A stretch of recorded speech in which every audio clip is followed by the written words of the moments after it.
کراچی سے شروع ہونے والے کلیکرز اب پاکستان بھر میں پھیل چکے ہیں۔ ہر دوسرے بچے کے ہاتھ میں کلیکرز دیکھے جا سکتے ہیں۔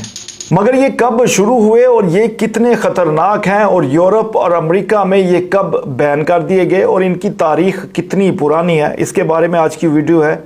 تو چلے بتاتے ہیں کہ کلیکرز آخر کب شروع ہوئے۔ 1968 میں ایک امریکن بزنس آرگنائزیشن نے کلیکرز بنانے شروع کیے۔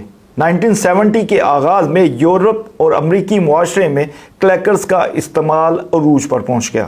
حالانکہ ان کلیکرز کو باقاعدہ وزن، رسی کی مضبوطی اور دیگر کئی چیزوں کو دیکھنے کے بعد بیچنے کی اجازت دی گئی، مگر ایک وقت میں ان بچوں کے لیے یہی کھلونا انتہائی خطرناک قرار دیا گیا۔ ان چھوٹے چھوٹے رسی سے بندھے گئے بالز کو بلیک آئیز، نوز بلیڈز، ناکرز، کلک کلیکس، بینگرز اور یہاں تک کہ ان کلیکرز کا نام جو ہے بروکن بونز تک بھی کہا جانے لگا، کیونکہ ان کلیکرز کی وجہ سے بچوں کو چوٹیں آ رہی تھی۔ ان کے ناک کی ہڈی یہاں تک کہ ان کے بازو کی ہڈی تک بھی ٹوٹنے کے کئی واقعات رونما ہو چکے تھے۔ حالانکہ امریکن سٹینڈرڈ کے مطابق 17 سے زائد اقسام کے کلیکرز کے وزن اور مضبوطی کو ٹیسٹ کیا گیا اور ان میں سے ایک آدھ کمپنی ہی اس سٹینڈرڈ پر پورا اتر سکی، مگر پھر بھی اس ایک آدھ کمپنی کی وجہ سے بھی بچوں کو خاصی چوٹیں بھی آ رہی تھی۔ سب سے زیادہ خطرناک بات یہ تھی کہ بچے ان کو دیگر بچوں کے ساتھ لڑائی میں استعمال کرنے لگے تھے، جس کی وجہ سے تقریباً بچوں کے ہاتھ میں ایک خوفناک قسم کا ہتھیار آ گیا تھا، کیونکہ اس کی سب سے بڑی وجہ یہ تھی کہ شروع کے جو کلیکرز تھے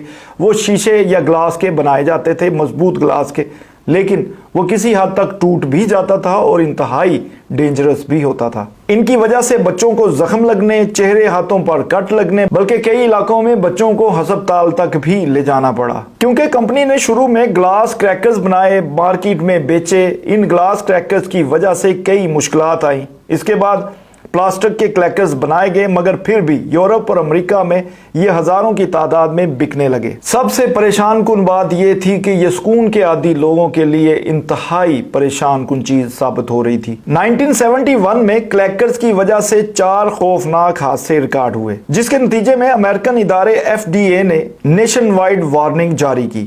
اس کے بعد کلیکرز کا استعمال روکنے کے لیے ٹیچرز، والدین، پولیس اہلکار، یہاں تک کہ خفیہ اہلکار بھی گلیوں میں ان کی آواز سنتے اور مطلوبہ بچے یا بڑے تک پہنچنے لگے، اور اس کے بعد ان کلیکرز کو امریکہ سمیت مختلف یورپی ممالک میں مکمل طور پر بین کر دیا گیا۔ 80 کی دہائی تک کلیکرز یورپ اور امریکہ میں کہیں دکھائی نہیں دیے، مگر اب تقریباً 40 سال بعد یہی وبا کراچی سے شروع ہوئی ہے، جو لاہور سے ہوتی ہوئی پشاور اور پورے پاکستان میں پھیل چکی ہے۔